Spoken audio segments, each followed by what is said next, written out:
What's going on, guys? My name is Jericho, and welcome to a video Get Personal, and this one's gonna be so incoherent, man. I already can feel it. All right, this video is gonna be about friendship, okay? And it's not gonna be negative or positive anyway. It's gonna be discussing my own personal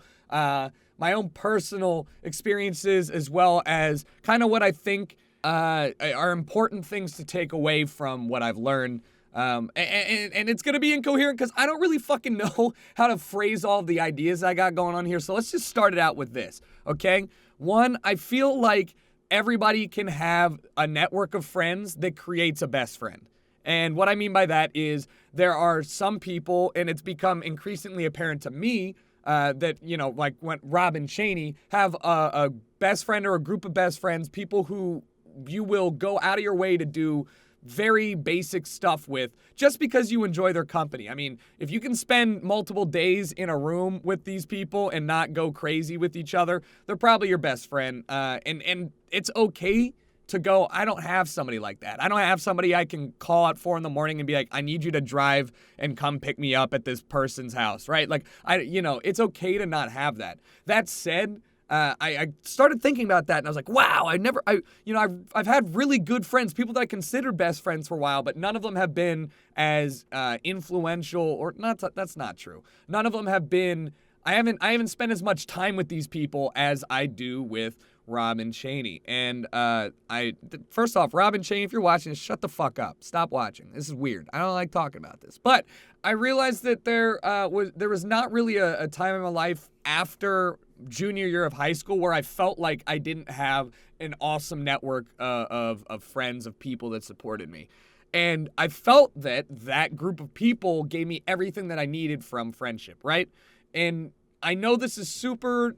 I know this is going to sound weird, but I'm trying to dehumanize, like, the idea of friendship. It doesn't have to be... I don't want to talk about it as the term to connecting you to a bunch of other people, whereas, you know, I'm friends with Gold Glove, just like I'm friends with Cheney, just like I'm friends with my friend Pat from back home. I want friendship as this entity, this thing that exists in your life, just like a little fucking ball over here, okay? And what I mean is friendship gives you stuff, right? It gives you people to rely on. It gives you company. It gives you, a place to express yourself in a way that you feel comfortable. It's kind of similar to family, but it's a little bit less blood-oriented. You know, you've chosen these people, so it feels like a group of people that you actively went out and sought. And friendship, it gives you these things, which I believe can be given to you by one person or 100. And whenever somebody talks to me and says they don't have a best friend, my initial reaction isn't to freak out and be like, we gotta fucking get you on best friend Tinder. We gotta get you on Friendster or whatever the fuck a Tinder, like finding best friends right now. We gotta get you on there and find you a best friend. Your life is incomplete without it. And I think that's a really fucking important thing to understand. It took me a while to get that, but I realized that with a group of friends comes the entire network of things you need to have this shit that friendship gives you, right? I was friends with a bunch of people in high school that I thought I was close with, and this was like early on, and I thought I was really good friends with these people.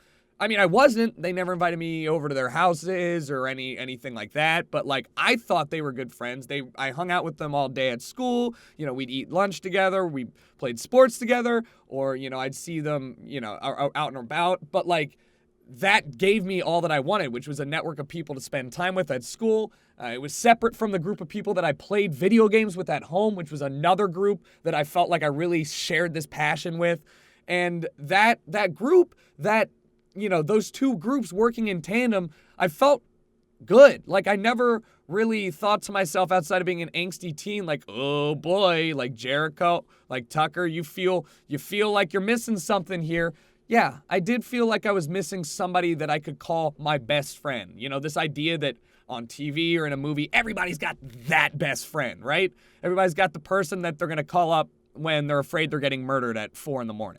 And I felt like I was missing that, but nothing that they would give me. The only thing I felt like I was missing was one person that would be giving me all of this, not a group of people that were. And objectively, I felt fine. I felt like it was just, a checkbox to tick off. It wasn't a necessity.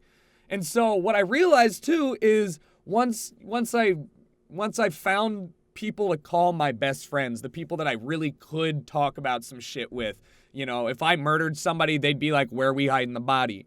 When I found that I had these people come into my life, I realized that I started neglecting the people in my other friends groups. And I was like, fuck, whoa, time out. Like, what? Like, I feel like I'm having to put in a lot more effort in order to get the same level of connection that I had with all these people. And then it hit me with point 2 of this video, which if you're still listening, God save you, was that, you only have a set amount of time for so many people.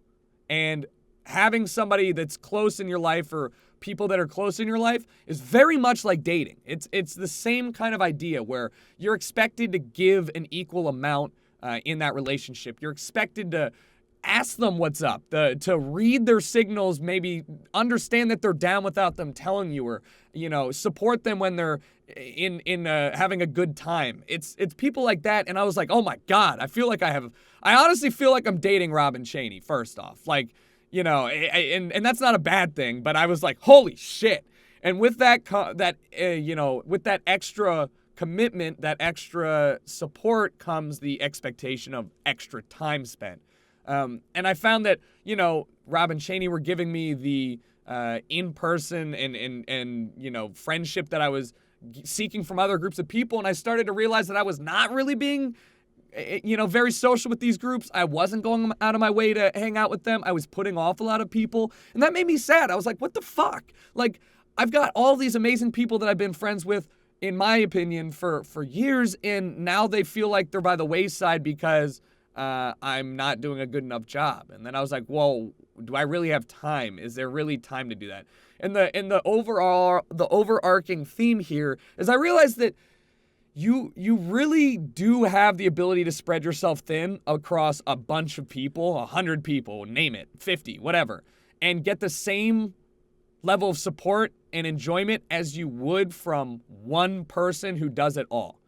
And I don't want people to go around in life thinking, oh shit, I've got all these amazing people and I feel great, but I don't have a best friend, and think that they're missing something that the other people aren't giving them. Sure, it means that you've got to coordinate with different groups of people a little bit more instead of just one group. But at the same time, when I start dating, somebody, I'm going to have to bring them over to my friend's house, Robin Chaney, and be like, hey, you guys sign off on this one? Like, are we cool? If they don't get along with Robin Chaney, I can't fucking date them, right?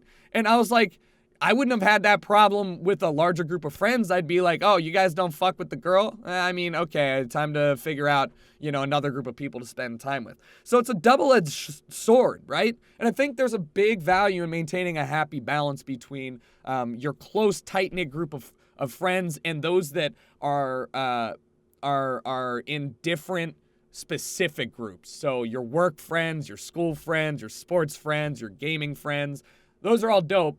And then, if you have somebody who's doing it all, doing all the friendship stuff, then sure, like, have them as well. But you don't need to think like I thought when I was in high school, where, the more people that I was friends with, the happier I'd be. The more people that I thought would be like my close, trusting friend, the happier I'd be. When somebody would tell me like a secret in high school or something like that, they trusted me with that.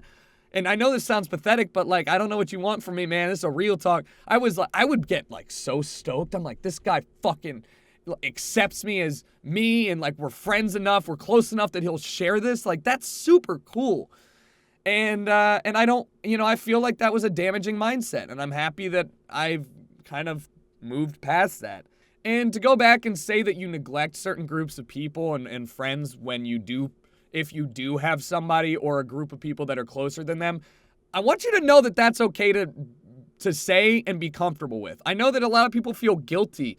I remember talking to somebody, this is crazy to me. So, talking to somebody and like, I haven't hung out with them in 2 weeks, but I turned down their request to hang out twice. So now I have to go through with this next thing, even though I hate it and I'm not going to have fun. And I was like, so you're going to go do something you don't want to do with somebody that you do want to hang out with, that you blew off twice for valid reasons, but you feel guilty, so you're gonna go do the worst of three things. If they're your friend, fucking tell them, nah, I'm not interested in that, but then you go out of your way and make an effort to hang out with them. It's reciprocation. It's all about meeting people halfway. And I was like mystified by this. I was like, how do you feel guilty about, how do you feel obligated instead of guilty to do something that you don't want to do and that won't make you as happy with this person?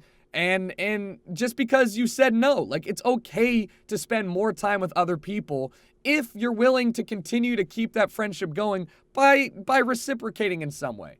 The bottom line is this: don't be a douche. If you've ever spent time with anybody and consider them a friend, then sure, make an effort once in a while to check up on them, see what's good. I'm not saying you have to text the one guy that you talked to at the movie theater that one time and he gave you his number because he was like, yo, I totally play Counter-Strike, but you never texted him. Don't hit him up and be like, hey, what's good, man? So I got a new best friend. Sorry I neglected you. Like, no. But it's okay to recognize when you've taken a step back from friendships and go back and say, hey, just want you to know I still fucking love you, my man. Like, we just don't have the time to hang out. Real friends will get it. If you don't feel comfortable doing that, they weren't that close of a friend in the first place. And I don't know what to tell you, man. So I know this was super fucking stupid. This video makes no sense. I don't even know how to summarize it. I just had a bunch of these ideas on friendship and what it means to be friends with people. And I wanted to share them. I don't know. We gotta stop doing these videos. Yo, if you understood, somebody clarify in the comments. If you didn't, I'm so sorry. I'll talk to you guys later. Peace.